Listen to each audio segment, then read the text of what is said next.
First rank ಬಂದೇನಿ. ಏ ಭಾರಿ ವಾಸುಬು, congrats. ನೀ ಯಾವರ ಫಸ್ಟ್ ರ್ಯಾಂಕ್ ಬಂದದಿ? ಏ ಬಂದಲ್ಲ ಸುಬ್ಬು, ನಾನು ಕೊಂಡಿ ಹೇಳ್ತಾನಲ್ಲ. ಸುಬ್ಬು, ನಾನು 7th ಸ್ಟ್ಯಾಂಡರ್ಡ್ ಇದ್ದಿಲ್ಲ, ಅವಾಗ ನಾನು ಪಬ್ಲಿಕ್ ಪರೀಕ್ಷೆದಾಗ ಫಸ್ಟ್ ರ್ಯಾಂಕ್ ಬಂದಿನಿ. ನಿಂಗೇನ್ ಕೊಟ್ಟಿರ? ನಿಂಗೂ ಇಂಥದ ಕೊಟ್ಟಿರ? ಹೇಳ್ತಾನೆ ಕೇಳ, ಏನಾಯ್ತು ಗೊತ್ತೈತಿ, ನಾವು ಫಸ್ಟ್ ರ್ಯಾಂಕ್ ಬಂದಿದ್ದಿಲ್ಲ, ಅದಕ್ಕೆ ಏನ್ ಮಾಡ್ರು ಹೈಸ್ಕೂಲ್ದಾಗ 7th ಫಸ್ಟ್ ರ್ಯಾಂಕ್ ಮತ್ತು ಸೆಕೆಂಡ್ ರ್ಯಾಂಕ್ ಯಾರು ಬಂದರು ಗುರುಗಳು ಅವ್ರನ್ನ ಕರೆದ್ರು. ನಾನು ನನ್ನ ಫ್ರೆಂಡ್ ಇಬ್ರು ನಾವು ಹೋದು.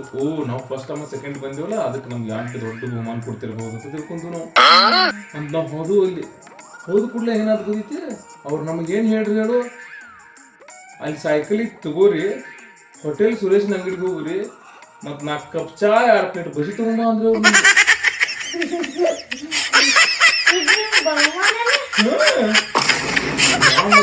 ಚಾ ಮತ್ತೆ ಬಜಿ ತಗೊಂಡ್ಬಂದು ಕೊಟ್ಟು ಅವ್ರಿಗೆ. ಆಮೇಲೆ ನೀನು ಅವಾಗ ಕ್ಲಾಸಿಗೆ ಹೊಂಟಿದ್ದಿಲ್ಲ, ಅವಾಗ ಅವ ನನ್ನ ಫ್ರೆಂಡ್ ಬಂದು ಕೇಳತ್ತಿದ್ದೆ, ನಿಮ್ಗೆ ಏನು ಬಹುಮಾನ ಕೊಟ್ರು ಅಂತ ಕೇಳಕತ್ತ. ಒಂದು 3rd ರ್ಯಾಂಕ್ದವ್ರಿಗೆ ಏನೇನು ಕೇಳಕತ್ತ. 3rd ರ್ಯಾಂಕ್ದವ್ರಿಗೆ ನೀ ಏನು ಮಾಡು, 4th ರ್ಯಾಂಕ್ ಯಾರು ಬಂದವ್ರು ನೋಡು, ಮತ್ತು ಅವ್ರನ್ನ ನಾಳೆ ಕರೀತಾರಂತ ಹೇಳಿ ಅವ್ರಿಗೆ.